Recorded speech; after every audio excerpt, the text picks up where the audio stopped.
இது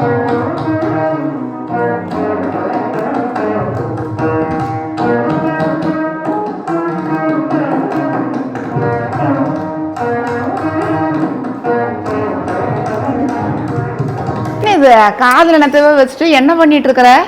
பாட்டு கேட்டுட்டு இருக்கிற? உனக்கு பிடிச்ச மோப்பு வேணும்னு சொன்னேன்னு வீடு துடைக்கிறதுக்கு நீ கேட்ட மோப்பு தான் நான் வாங்கி கொடுத்தேன். வீடெல்லாம் பார்த்தா சுத்தபத்தமாக இருக்கிற மாதிரி தான் இருக்குது எனக்கு.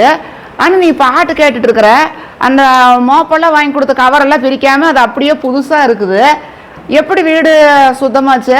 பாட்டு கேட்குற பழக்கமெல்லாம் எப்போ இருந்து வந்தது உனக்கு? வீட்டு வேலைக்கு வந்துட்டு இந்த மாதிரியெல்லாம் நானும் உன்னை ஒன்றும் சொல்கிறதில்ல. சரி, குடும்ப கஷ்டத்துக்காக வர்ற, வேலையெல்லாம் நல்லா தானே பார்க்குறேன் அப்படின்னு சொல்லி போட்டு நானும் ஒன்றுமே சொல்கிறதில்ல.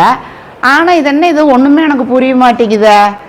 நீ சொன்ன கம்பெனியே தான் வேணும்னு சொன்னீங்கன்னா அதே கம்பெனிலேயே எங்கள் வீட்டில் அங்கே மருமக தனுஷ்கா கிட்ட சொல்லி அதே தான் வாங்கிட்டு வர சொன்னேன். அந்த மோப்பே தான் இருக்குது. கவரெல்லாம் அப்படி புதுசாக இருக்குது, பிரிக்கவும் இல்லை. என்ன காரியம் பண்ணி போட்டால் என்னன்னு எனக்கு ஒன்றும் புரியவும் மாட்டேங்குது. என்னவோ என்ன பண்ணுறேன்னு எனக்கு ஒன்றுமே தெரியல. ஆமாம், நான் தான் ரோபோ வாங்கியிருக்கிறேன் பாருங்க. உங்கள் வீட்டில் அன்றைக்கி வேலைக்கு வர சொல்லி நீங்களாங்க, அப்போவே நான் ரோபோ வாங்கிட்டேன் பாருங்க.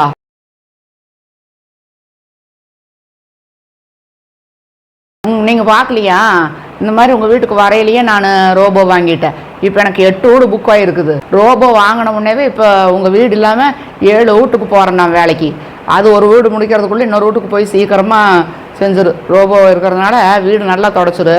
நான் வந்து பணம் டியூவில் கட்டி வாங்கிட்டேங்க. முழு காசு கொடுக்கறதுக்கு நான் எங்கே போவேன்? அதனால நான் வந்து மாதம் மாதம் கொஞ்சம் கொஞ்சமாக கட்டிக்கலாம் அப்படின்னு சொல்லிட்டு கொஞ்சம் பணம் மட்டும் பையன்கிட்ட வாங்கி கொடுத்து போட்டேன். மாதம் மாதம் கட்டலாம் அப்படின்னு சொல்லி போட்டு, அதனால் இப்போ எல்லா வீட்டுக்கும் போய் நான் செஞ்சு போட்டு வந்தால் எனக்கு வேலை சீக்கிரம் ஆயிரும். இல்லாட்டி அப்புறம் என் ரூட்டு வேலையெல்லாம் யார் செய்வாங்க? பையன் பிள்ளையெல்லாம் பாவமல்ல. அதனால தான். சரிங்கம்மா, சொன்னது பரவாயில்லையே, நல்லா எல்லா பக்கம் நல்லா துடைக்கதோட்டு இருக்குதே. பரவாயில்லையா, எல்லாம் நல்லா சீக்கிரமாக எல்லா பக்கம் துடைக்க மாட்டிருக்குதே. நல்லா துடைச்சி போடுமா? ஓ, இந்த மாதிரி ஆனதுனால தான் இப்போ 8 வீட்டுக்கு வேலை பார்க்குறதுக்கு சொல்லியிருக்கிறியா? ஏன்னா எங்கள் வீட்டுக்கு வரையில் எங்கள் வீடு மட்டும்தான் வேலை பார்க்க போகிறேன்னு சொன்னேன். இப்போ 8 வீட்டுக்கு வேலைக்கு போகிறேன் அப்படின்னு சொல்கிற. அப்போன்னா இந்த ரோபோ இருக்கிறனால நீ தப்பிச்சுக்குவ. நல்ல வேலைக்காரி தான் நீ. போ, சரியான ஆள் தான் எனக்கு கிடச்சிருக்கிறேன். எனக்கு என்ன எப்படி வேலையானா சரி, அவ்வளவுதான். அது என்ன வீடு சுத்தம் பண்ணுது, நல்லா தான் இருக்குது பார்க்குறதுக்கு. எல்லா பக்கம் நல்லா நீட்டாக பார்க்குறதுக்கு நல்லா இருக்குதே. எங்கே பார்த்தாலும் நல்லா அப்படியே பளிச்சுன்னு இருக்குது. நாங்களும் கூட ஒன்று வாங்கிக்கலாமாட்டு இருக்குது. நீ கொண்டு வந்துட்டுருக்குற, அதுக்கு பதிலாக நாங்களே வாங்கிட்டோம் அப்படின்னா எங்களுக்கு ஈஸியாக போகுமல்ல. பரவாயில்ல பாருங்க, உங்களுக்கு இந்த மாதிரி வேலைக்காரங்களாம் கிடைப்பாங்களா? கை நேற்று திடீர்னு சுளுக்கிடுச்சுங்கம்மா. தூக்கவும் முடியல, விரல் எதுவுமே அசைக்கவே முடியலைங்க. திடீர்னு என்னென்ன தெரியல. சரி, நீங்கள் வாட்டிக்கு வேலையெல்லாம் அப்படி இப்படியே கிடக்கு, பாத்திரமெல்லாம் கழுவணும். இங்கே நம்ம வீட்டில் இருந்து வேலையை விட்டு போன முன்னே இந்த மாதிரி ஆகி போச்சுங்களா. சரி, அப்புறம் பூச்சியூரில் போய் தான் கட் போட்டு விட்டாங்க. 1 வாரம் 10 நாளைக்கு வந்து கை அசைக்கக்கூடாது, இந்த மாதிரி இருந்தால் தான் நல்லாகும் அப்படின்னு சொல்லி போட்டாங்க. அதனால தாங்கம்மா சொல்லி போட்டு போகலாம் அப்படின்ட்டு போட்டு வந்தேங்கம்மா. ஏன் கையெல்லாம் என்னாச்சு? இப்படி கையை ஒரு மாதிரி வச்சுட்டுருக்குற, கையில் என்னமோ கட்டெல்லாம் போட்டுருக்குற, என்னாச்சு? பூச்சியூர் தான் போவாங்க, கரெக்டாக பூச்சியூர் தான் போயிட்டு வந்தேன் அப்படிங்கிற. பூச்சியூரில் நல்லா நீவி கட்டி விடுவாங்க. அப்படியே சரி, ஏதோ வீட்டு செலவுக்கு என்ன பண்ண வேணும், 2 நாளைக்கு உனக்கு வேலைக்கும் வர முடியாது. சரி, காசு தர்ற, ஏதோ நல்ல பழங்கள்லாம் வாங்கி சாப்பிடு, கொஞ்சம் உடம்பு தேத்திட்டு அதுக்கப்புறம் வந்து வேலைக்கு வா. எப்படி நாங்கள் சமாளிச்சுக்கிறோம், மருமகள் நான் இருக்கிறோமில்ல, எங்கள் தனுஷ்கா அதெல்லாம் வேலை பார்த்துக்கு சொன்னோம்னா நானும் தனுஷ்காவும் பார்த்துக்குறோம், நாங்கள் சமாளிச்சுக்கிறோம். முதல்ல உடம்பு கவனி. ஒரு 2 நாளுங்கிறது ஒரு நாள் சேர்த்தியே லஸ்ட் எடுத்துகிட்டு வந்துடு, நான் பார்த்துக்கிறேன். எங்கள் சேனல் அப்படியே சப்ஸ்கிரைப் பண்ணிக்கோங்க. யூஸ்ஃபுல் டிப்ஸ் எல்லாம் எங்கள் சேனலில் இருக்குது, மறக்காமல் சப்ஸ்கிரைப் பண்ணிக்கோங்க. என்ன தெரியலைங்கம்மா, நேற்று இங்கே வேலை செஞ்சு போட்டு வீட்டுக்கு போனது தான் மாயம். சரியான தலைவலி பாருங்க. என்ன இப்படி தலைவலி நம்ம பார்த்ததே இல்லை என் வாழ்க்கையில். ரொம்ப 2-3 மாத்திரை போட்டேன், எதுக்குமே கட்டுப்படி ஆக மாட்டேங்குது. ரொம்ப வலி, அப்படியே மண்டை பழக்கிற மாதிரி இருக்குது. என்னால் வலி பொறுக்கவே முடியலைங்க. இப்படி கீழே குமிஞ்சா போகுது, வலி ஜாஸ்தியாக இருக்குது.